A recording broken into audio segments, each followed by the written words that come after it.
C'est maintenant que nous essayons, et non sans inquiétude, de boucler notre budget pour que dès septembre, nous soyons au rendez-vous. Alors ensemble, poursuivons ce chemin pour se libérer des chaînes.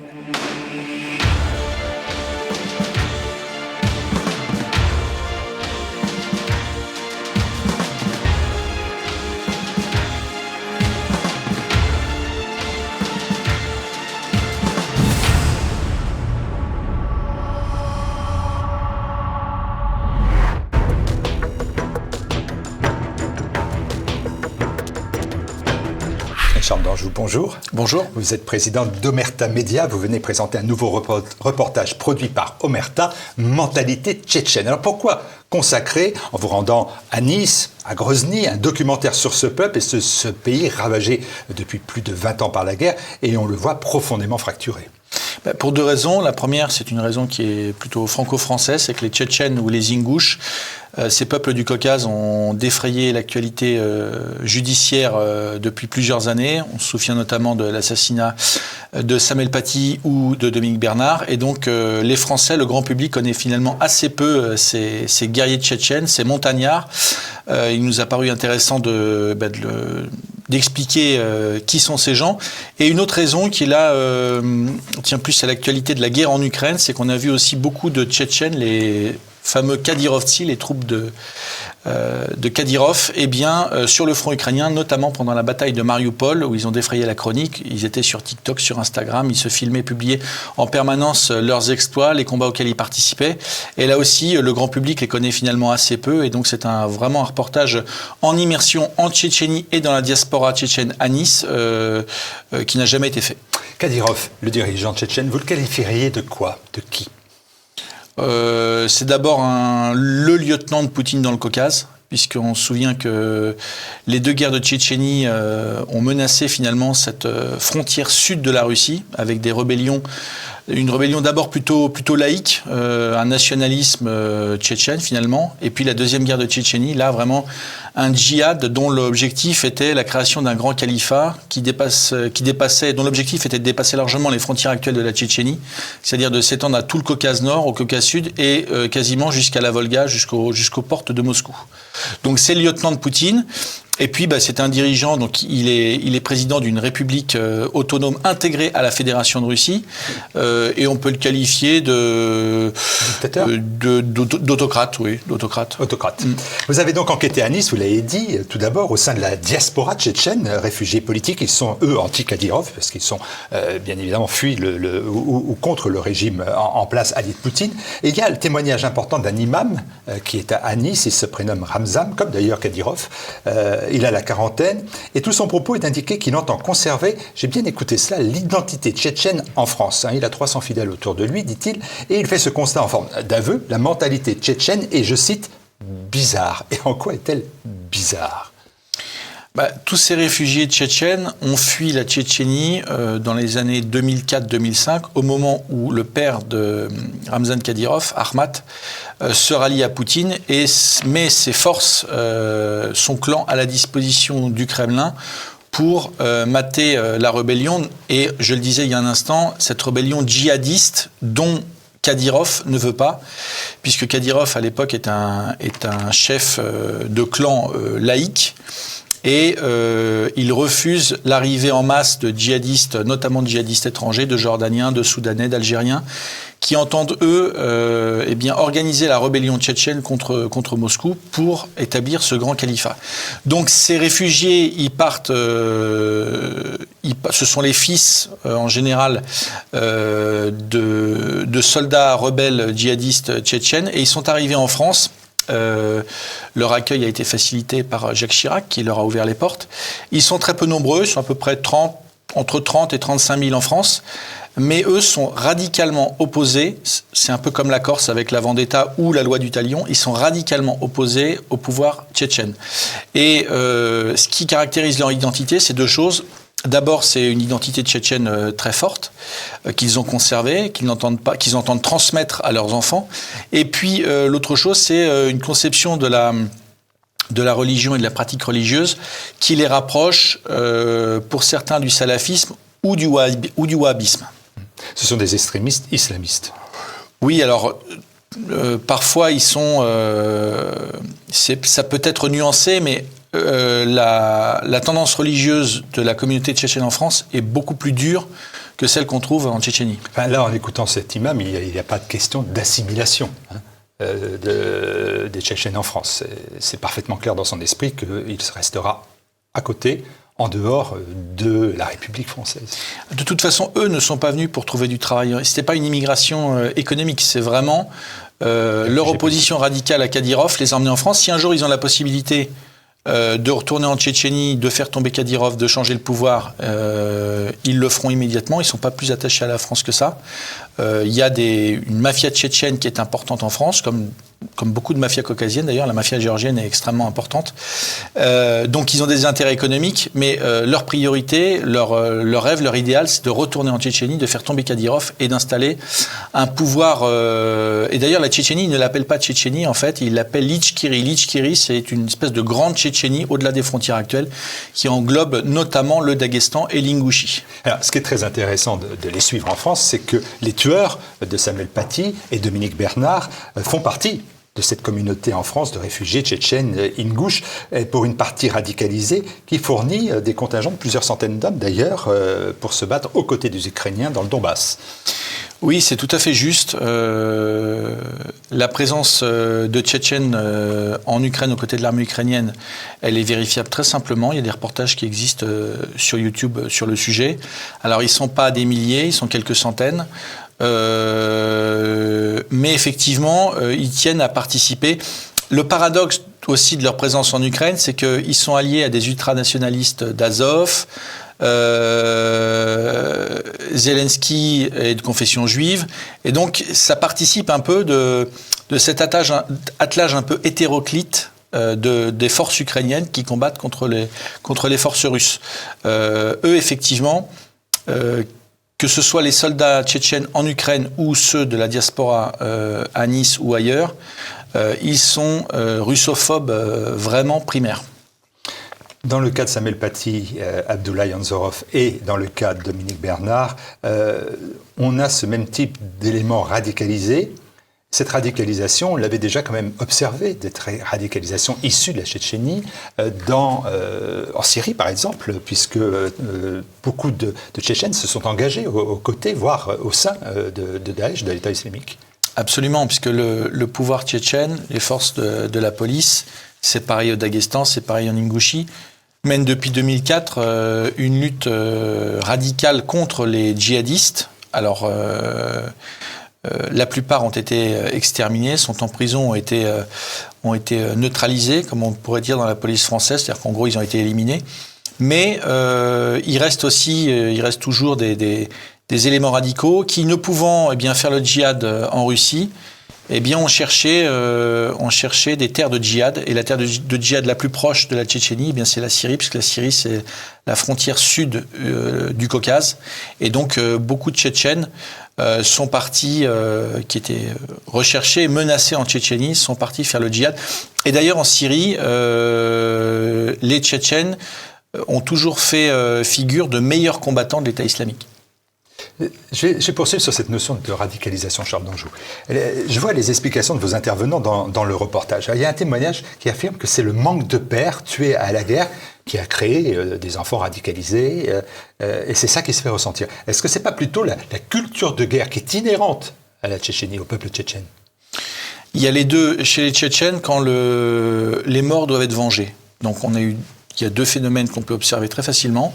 D'abord les femmes, on a parlé de veuves noires qui commettaient des attentats terroristes dans le métro de Moscou pour venger la mort de leur mari sur le front en Tchétchénie. Ça existait, on ne l'a pas en France. Par contre, ce qu'on a en France, effectivement, c'est des jeunes, je dirais, dont l'autorité parentale est défaillante ou inexistante, et qui, eux, ont pour modèle deux choses. D'abord, leur identité tchétchène, ça c'est vrai, qui est très présente. Et puis aussi, et c'est un fond commun aux jeunes radicalisés qu'on trouve en France, qu'ils soient arabes, subsahariens ou tchétchènes, c'est un petit peu cet idéal du djihad qui permet de devenir un aventurier, de devenir quelqu'un, de se construire une identité et d'être dans une espèce de romance de chevaliers du djihad. Ça, c'est aussi très présent. Ils n'ont que 18 ans, mais ils ont toutes les références de l'État islamique, des combats en Syrie, des Tchétchènes en Syrie. Tout ça a été vu, revu sur Internet depuis l'adolescence. C'est même un intervenant, peut-être le même d'ailleurs, qui dit finalement la radicalisation s'explique par le fait qu'il y a trop de liberté en Occident. Et puis, alors, il y a un intervenant aussi important, c'est l'entretien que vous avez accordé le ministre de l'Information tchétchène. Alors lui, il dit la culpabilité dans l'affaire Samuel Paty, elle est due aux dirigeants français. Oui, parce que du point de vue des Tchétchènes, que ce soit en Tchétchénie ou des jeunes radicalisés de la diaspora tchétchène, en fait, le modèle occidental proposé par les élites politiques et poussé dans les médias mainstream, eh bien, c'est celui d'un Occident, d'une société décadente. Ils font référence à Emmanuel Macron, marié avec une femme qui a 20 ans de plus que lui. Ils font référence à la Gay Pride, aux droits LGBT. Et en fait, ça sert aussi un petit peu de motivation et d'argument pour justifier, du point de vue de ceux qui sont ici, soit un passage à l'acte où on décapite un professeur, soit même, et d'ailleurs c'est dit dans le documentaire, il faudrait, selon certains, peut-être pas tuer et décapiter, mais administrer une claque au professeur qui parle de droits de l'homme, etc. Voilà, donc...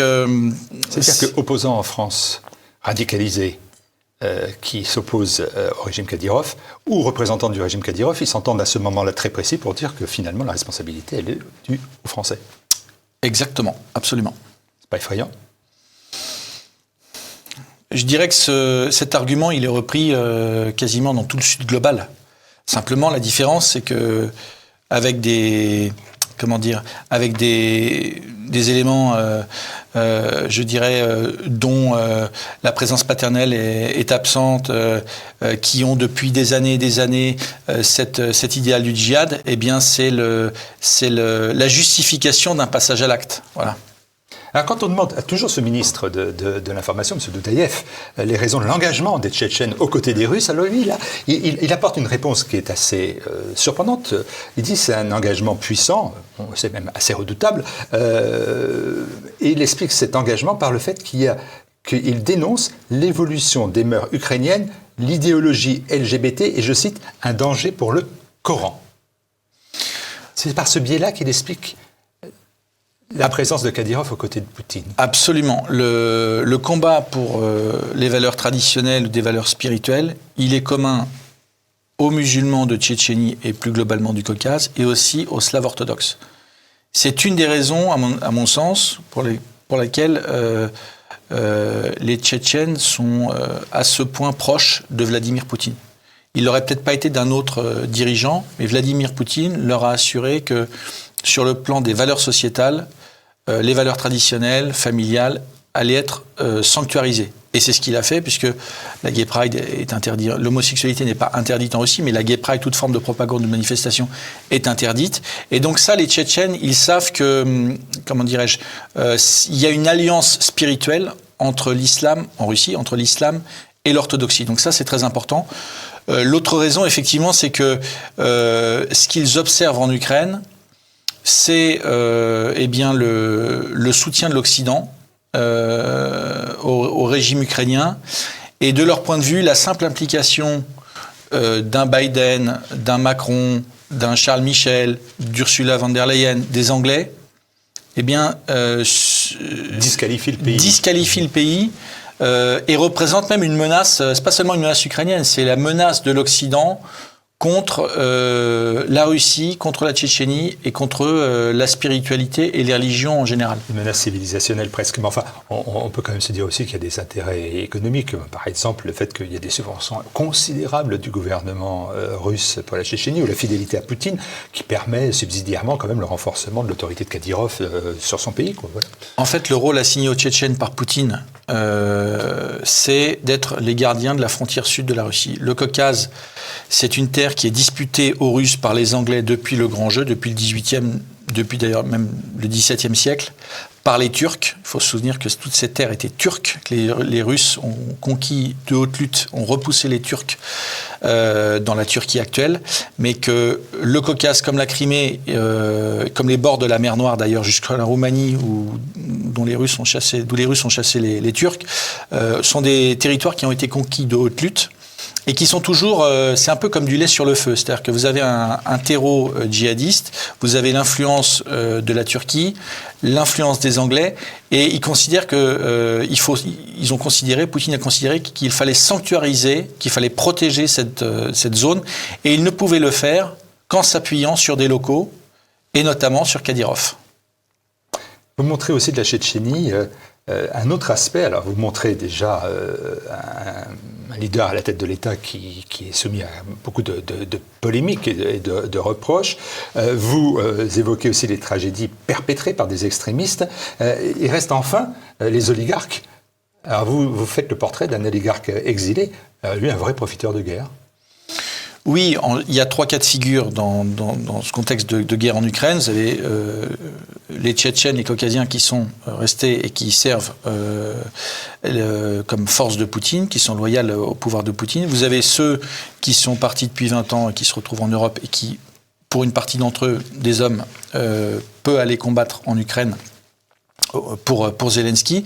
Et puis vous avez un troisième cas de figure qui là est ultra minoritaire parce qu'il concerne très peu de personnes, c'est ces hommes d'affaires qui exilés en fait. Donc il y a effectivement le cas de Monsieur Gadjiev qui lui qui a démarré inspecteur des impôts lambda, qui est devenu député du parti Russie Unie pendant 15 ans, qui est à l'origine de la loi d'annexion de la Crimée à la Fédération de Russie, qui est à l'origine de la loi contre les agents étrangers en Russie et qui, au commencement de cette guerre, prend peur, part d'abord dans les Émirats, puis ensuite aux États-Unis où il a sa femme et ses 3 enfants, et qui, pendant un temps, essaie de jouer sur les 2 tableaux. Il essaie de rassurer les Russes et en même temps, il essaie de donner des gages aux Ukrainiens parce que la menace, quand on a beaucoup d'argent et qu'on vit à l'étranger, c'est d'être placé sous sanctions américaines ou sous sanctions européennes, ce qui est le cas de beaucoup d'oligarques russes. Et donc lui, ce qui est intéressant, c'est qu'il a cherché à passer en fait entre les gouttes, mais qu'il a été rattrapé par la patrouille, puisque les Russes se sont aperçus qu'il était parti et qu'il ne reviendrait vraisemblablement pas. Donc, ils ont lancé plusieurs chefs d'inculpation contre lui, notamment pour blanchiment, pour escroquerie et pour financement du terrorisme et pour assassinat. Mais en même temps, les Ukrainiens le recherchent parce qu'ils se sont aperçus, eux, que cet individu avait organisé un certain nombre d'aides, de convois humanitaires pour les troupes caucasiennes dans le Donbass. Et donc, ils en ont fait une des personnalités qu'ils souhaitent voir placées sous sanctions américaines et sous sanctions européennes. Et la difficulté pour ce monsieur, c'est que c'est pas tellement la Russie, parce qu'à la limite, il pourrait continuer de vivre à Miami ou à Dubaï, etc. Le problème pour ce monsieur, c'est que il est aujourd'hui très difficile de refuser un caprice aux Ukrainiens, et que si les Ukrainiens font montre du lobbying qu'ils savent faire, il a peut-être des soucis à se faire à Bruxelles ou à Washington. Et il essaie d'avoir un passeport européen, une nationalité européenne. Le passeport, c'est ce que, depuis longtemps d'ailleurs, il n'est pas le seul, et puis ça a démarré il y a très longtemps, c'est que tous ces gens qui ont beaucoup d'argent et qui à un moment donné ont un problème, sont en rupture avec le pouvoir russe, et il y en a beaucoup. Il y a un sommet, je crois, c'est 65 anciens députés de la Douma qui se sont réunis à Varsovie il y a une semaine pour essayer de structurer une opposition qui fasse tomber Vladimir Poutine, y compris par la force. Pour tous ces gens-là, le passeport européen, c'est l'assurance, la garantie de pouvoir vivre en sécurité en Europe. Dites-moi, un leader de l'État qui crée des polémiques, des tragédies perpétrées par les extrémistes, un peuple qui veut garder son identité, des oligarques exilés, profiteurs de guerre, est-ce qu'il n'y a pas quelques obstacles qui se forment pour qu'il y ait l'intégration tchétchène dans l'Occident? Ça paraît insurmontable. Non, c'est insurmontable. D'abord parce que cette diaspora, elle est peu nombreuse et il faut dire qu'elle est assez organisée, elle est assez structurée. Il y a un conseil des sages de la diaspora tchétchène en Europe, donc tout ça est très, très hiérarchisé. Ils ont, il faut le dire, un respect de l'autorité et de la figure du père et de l'ancien. Donc ça, c'est ce qu'on ne retrouve pas dans d'autres communautés immigrées. Eux, c'est vraiment très structuré, très organisé.